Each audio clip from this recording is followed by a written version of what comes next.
अहंकार का फल। एक समय की बात है। एक गांव में एक मूर्तिकार रहता था।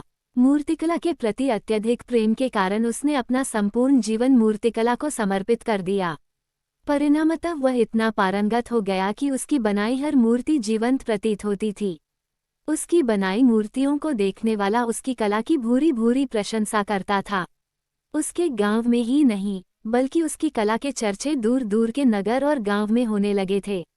ऐसी स्थिति में जैसा सामान्यतः होता है, वैसे ही मूर्तिकार के साथ भी हुआ।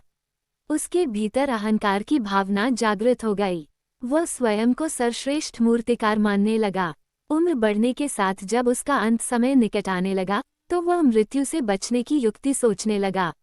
वह किसी भी तरह स्वयं को यमदूत की दृष्टि से बचाना चाहता था, ताकि वह उसके प्राण न हर सके। अंततः उससे एक युक्ति सूझ ही गई। उसने अपनी बेमिसाल मूर्तिकला का प्रदर्शन करते हुए 10 मूर्तियों का निर्माण किया। वे सभी मूर्तियां दिखने में हुबहू उसके समान थीं। निर्मित होने के पश्चात सभी मूर्तियां इतनी जीवंत प्रतीत होने लगी कि मूर्तियों और मूर्तिकार में कोई अंतर ही ना रहा। मूर्तिकार उन मूर्तियों के मध्य जाकर बैठ गया। युक्तिनुसार यमदूत का उसे इन मूर्तियों के मध्य पहचान पाना असंभव था। उसकी युक्ति कारगर भी सिद्ध हुई। जब यमदूत उसके प्राण हरने आया, तो 11 एक सरी की मूर्तियों को देख चकित रह गया। वो उन मूर्तियों में अंतर कर पाने में असमर्थ था, किंतु उसे ज्ञात था कि इन्हीं मूर्तियों के मध्य मूर्तिकार छुपा बैठा है। मूर्तिकार के प्राण हरने के लिए उसकी पहचान आवश्यक थी। उसके प्राण न हर पाने का अर्थ था प्रकृति के नियम के विरुद्ध जाना। प्रकृति के नियम के अनुसार मूर्तिकार का अंत समय आ चुका था। मूर्तिकार की पहचान करने के लिए यमदूत हर मूर्ति को तोड़कर देख सकता था, किंतु वह कला का अपमान नहीं करना चाहता था। इसलिए इस समस्या का उसने एक अलग ही तोड़ निकाला। उसे मूर्तिकार के अहंकार का बोध था, अतः उसके अहंकार पर चोट करते हुए वह बोला, वास्तव में सब मूर्तियां कलात्मकता और सौंदर्य का अद्भुत संगम है।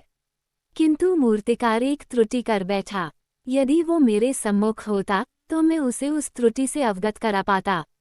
अपनी मूर्ति में त्रुटि की बात सुन अहंकारी मूर्तिकार का अहंकार जाग गया। उससे रहा नहीं गया और झट से अपने स्थान से उठ बैठा और यमदूत से बोला, त्रुटि? असंभव। मेरी बनाई मूर्तियां सर्वदा त्रुटिहीन होती हैं। यमदूत की युक्ति काम कर चुकी थी। उसने मूर्तिकार को पकड़ लिया और बोला, बेजान मूर्तियां बोला नहीं करती और तुम बोल पड़े। यही तुम्हारी त्रुटि है कि अपने अहंकार पर तुम्हारा कोई बस नहीं। यमदूत मूर्तिकार के प्राण कर यमलोक वापस चला गया। सीख: अहंकार विनाश का कारण है, इसलिए अहंकार को कभी भी खुद पर हावी नहीं होने देना चाहिए।